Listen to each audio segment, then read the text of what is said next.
What's up, guys? I'm here with 19-year-old Chase, who has done 10,000 on Amazon, and that's in 1 month, all used books. So he's going to break down exactly how he did it and how you guys can too. Welcome to the channel, Chase. Thank you for welcoming me. I'm glad to be on here. Glad to talk about it. Inspire some people to get into it. Yep. So take us back to the beginning. How'd you get started? What got you into it? And what did you do to find your first 10,000 product? So I originally started with Goodwills, and a lot of your videos break that down. And it really is that simple. You are able to go to Goodwill, use Scoutly, figure out what books make you good money. And I mean, my system was set up in the sense where I was on a time crunch because I was about to go to college. Because now I'm in my sophomore year. I just started, but this is near the end of summer. I was about to go to college, so I had under a month to send out as many units as I could. So I would wake up super early. I would get up around not even super early. I'd wake up early and go at like 7, 8 a.m. I'd drive really far, go to the closest Goodwill I could. So I'd go to the really far away Goodwills and I'd work my way back to my house and I'd fill my car to the brim. Maybe you can include some screenshots, but I'd fill my car with books and then I would store them and then I would go back out and do the same process. And at a time, I probably had over 10 to maybe even 12,000 books in my garage back home, just stacked as high as I could. And then I would spend the remaining 2 to 3 weeks going through and scanning and sending them all out. And I would create each batch of 200 because I remember how you mentioned the 200 was the best per batch. Yeah. And I was just pumping it. And I mean, I didn't even see my friends for those last 18 days because I was just I was on a mission. I was trying to send out $108,000 worth of total inventory. So going to these Goodwills, going to libraries because I could get free books from some of the libraries in my area. And also Nextdoor and Facebook were killing for me. Oh my God. I would get calls all the time from estate and realtor people saying we have hundreds of books from this person who just moved out and they need to get them out. A young entrepreneur wanted to pick them up. They just give them to me for free and I'd walk away with another couple hundred books. So I focus on getting as many books as I can. You're going to the Goodwills, you're scanning all the books, you're packing them in your car, but you're also, how did you get that many books in your garage? You're doing like free pickup kind of deals? Like how'd you get all those extra books that you had to go through? So I would go to Goodwills because that was the first method, was going to Goodwills. And the second one was on Facebook and Nextdoor, because Nextdoor is just a local neighborhood app. I'm pretty sure do you know about Nextdoor? Mm-hmm. Yeah. So yeah, Nextdoor is just a local neighborhood app. And I'm in the DMV. So I have DC, Maryland, Virginia. It's probably one of the best areas in the US to do books. Mm-hmm. And I would expand my reach across the whole DMV. And I would post ads every morning talking about free book pickups because it takes up a lot of extra space. People would come message me. And then some days I was doing pure Goodwills. Listening, like what kind of ad, what did you use? And like maybe it's something simple. Did you add a picture? Yeah. Exactly. That's actually a good question. So I'm getting all excited talking about this. It was like it was so much fun. But I would post an ad. It was an AI generated ad of a kid sitting in front of a truck with the words free book pickup on the side. I would have that as the ad and I would use the same photo over and over again. So that way anybody book or free pickup stuff pop up. So regardless of if they wanted to get rid of books, I was basically popping up all over the market in my area. And that just boosted a ton of people who needed books to get removed or like came up with the idea, oh yeah, I do have these books. Let me just get rid of them. The ad's right here. And I never spend money on ads. It's just free local community posts. But in the ad, I would talk about like who I am, my name, where I'm going to school. I'm an Eagle Scout, so that also really helped because it shows the reliability in a sense.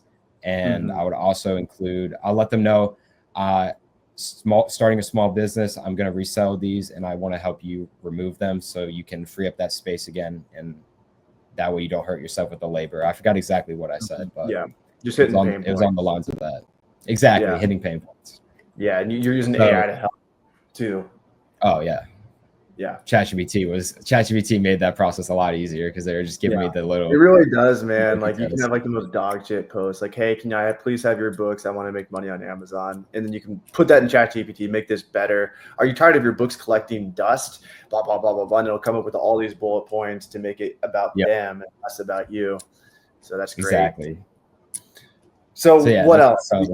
You're driving out, which I think is a great point. And I think this year, kind of my revelation's been the more people drive, the more money they make, especially if they're not in a great area. You are in a great area, so you're going to make even more money by driving far. But I think some people just go to their local Goodwill and they hit up 1 or 2 locations. But if you're able to drive far away and then work back and hit 8 locations, even if 7 are dog shit, 1's good, that's going to make it for you. So do you want to talk a little bit about that? Like, you're driving out. Are you spending all of your time at that first store, or are you kind of feeling it out like this place isn't it and then moving on quickly? And just kind of talk us through, like, are you going in and out? Are you going to one section? Are you ever asking for backroom access at these places? Are you tying in pickups as you go? How do you make your route? Do you use like any software, or did you just put it in Google and eyeball it? What up, guys? Just want to make this quick interjection. Books and Beyond conference is going down in Vegas. It's the only bookselling, Amazon FBA bookselling event of the year. So be sure to grab tickets below. The price is only going to go up. And I'm such a huge believer in this, because what got me into entrepreneurship and what got me into e-commerce was selling books on Amazon. And I remember back in 2018, I went to my first ever bookselling conference. It doesn't exist anymore, but my mentor put it on, and it changed my life. I met millionaires, I met people crushing it selling books, I met people crushing it selling other products, and it just completely shifted my mindset. So one of the best gifts you can give yourself is surround yourself by other people crushing it, and the energy is just palpable at these events. The connections you're going to make, you're going to meet people just like you who are doing 10x the profit you are. We're going to have the biggest eBay seller in there, maybe even the biggest Amazon seller. He's probably top 5 Amazon, and tons of millionaire booksellers and just online arbitrage booksellers, all different types of people. And, you know, I do Miami Sellers Conference, which you should also get tickets to, but this is special. It's bookselling focused. So would love to see you there. I truly think that this is the biggest thing you can do to have success in this game. All my friends now sell on Amazon. It wasn't that way starting out, but I'd do a quick phone call and hear how my friend did 80,000 profit last month. And for me, like, that's the new norm. And when I started this, I didn't know shit. I was happy to do 1,000 sales a month, but going to events like the bookselling events I used to go to, I met people doing 300,000 a month in textbooks, and it really shifted my mindset and took me to the next level. So if you guys want to give yourself that gift, be sure to get tickets before they go up in price. Much love. See you in Vegas. So what I would do was I would, in a sense, like, I would basically print out a photo of the map of my area, and I would circle the Goodwills, and I would make a route. So if I wanted to go really far and make my way closer back to home, because I mean, the car's going to fill up with books, I want to make it as easy as possible. I would drive probably 30, 40 minutes out, hit a Goodwill over here, and I would make a route all the way back to my house, or at least close to my house. And when I was going through, I would spend about an hour or two, and sometimes I would go alone, and sometimes I would go with a buddy of mine so we can double scan it, and I would just pay him. I think I was paying like 15 or 20 an hour. I forgot what it was. But I was paying for a little bit of help, and it was a pretty simple process. It just gets tedious. But I mean, for people watching, it's just as simple as the more effort and energy you put in, you will make such a high return on the back end, because it really is so front loaded. You can only send out so much inventory at a time. So if you just spend 1 month sending everything out, putting your heart into it, you could chill for the next 2 months. And then by that, going on to that 4th month, then you have to do the process again. But I mean, in a sense, it's kind of like passive income, because once you send the inventory out, especially books, you don't really do anything. They just sit there and they sell, and you make money while having a good time. So it's just it's a process of sending them, or sorry, not process. It's a going out to Goodwill, spending an hour or two at each one, scanning through them pretty quick with Scoutly, buying all the good ones. And then I would just hit Goodwill after Goodwill. And then when I was doing the pickups, I would try to schedule them all in one day. So that way, when I'm driving in so many different directions, I would at least have, I would have there was a point behind like me driving all these different directions. So I'd go pick up a ton of books from one realtor in Maryland, and then I'd have to drive into DC to pick up a lot more books from a different realtor. And then Facebook pickups, I would stop by different places in Virginia, et cetera. And I would just keep going back and forth between house to house, and I would try to put them all on the same day around the same time. So that way I was making the most out of my time, especially when I was on a time crunch, because I was about to go to college. But yeah, 100%. Batching your time. Like, I think the difference between somebody going out to a thrift store, coming home, listing, going out to a library, coming home, they're dollar per hour rate really goes up when you bat things together. So if you're going out and picking everything up at once, if you're going out and sourcing all at once, your per hour rate really skyrockets. Yeah. So we're using like a U-Haul truck. Would you rent something, or do you have a truck?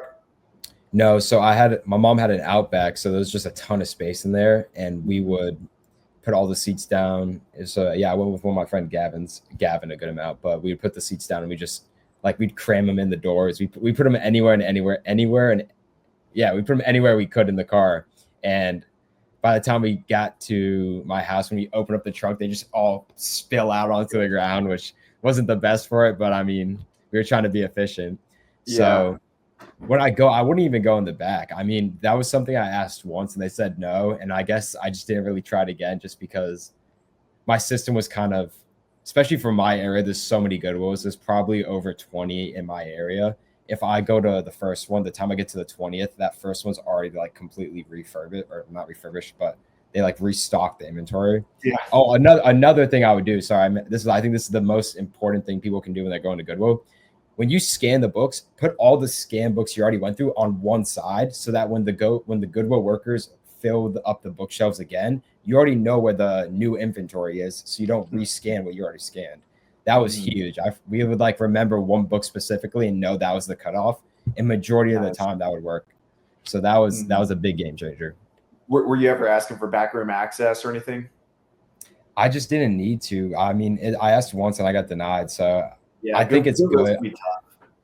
Yeah, I think it could definitely be helpful if you don't have a lot of Goodwills in your area because you get a lot more of that unscanned inventory. But I mean, there's not many people in my area specifically that even know about how profitable selling books on Amazon is. I mean, your margins are anywhere from either $1 upwards of like 50. It really depends on the book and the pricing, but it's just free money. You're buying it for 50 cents to $1.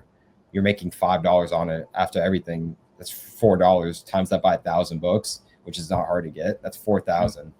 And I mean, you keep it up, it goes to the moon with it. Yeah. What mistakes do you think you made? Did you send in a bunch of crappy books starting out, or was it all pretty good? Yeah, that was a big thing. I wouldn't double check because I didn't realize that you're supposed to look inside the book for writing. And I can't even tell you how many books I sent out with writing by accident. So I'll get a good amount of returns on those, even though they were used. But I kind of started picking up on that because you can see when they leave you a review. And I got like 3 reviews in one day saying there's writing inside. And I was like, oh my God, I can't believe I didn't conditioning them as like new or yeah, like new to good. That was kind of how we were pricing it, or not pricing. That's how we were listing them, just because we were trying to maximize the amount we could get each one. But obviously, we weren't sending stuff that was in terrible condition. So it was kind of I mean, I don't know how to put it, but you're left with such little options. You don't want to sell it as new because you're getting into a whole new field of issues. But you could definitely get away with like new for a lot of books. Yeah. I know people at scale, like on YouTube, I don't think people should do this. And the advice for the community has always been don't list books as new. But I know people at scale who list a lot of books as new, but they know what they're doing. They're probably spending 2 minutes on each book to ensure it's in perfect condition. And that's one other realm to get into. As a beginner, I wouldn't do that. But when you scale up, it can really increase your margin if you know which books are new. So sweet. Where can people find you at? Well, I'm on Instagram at Chase_B_Davis. Too.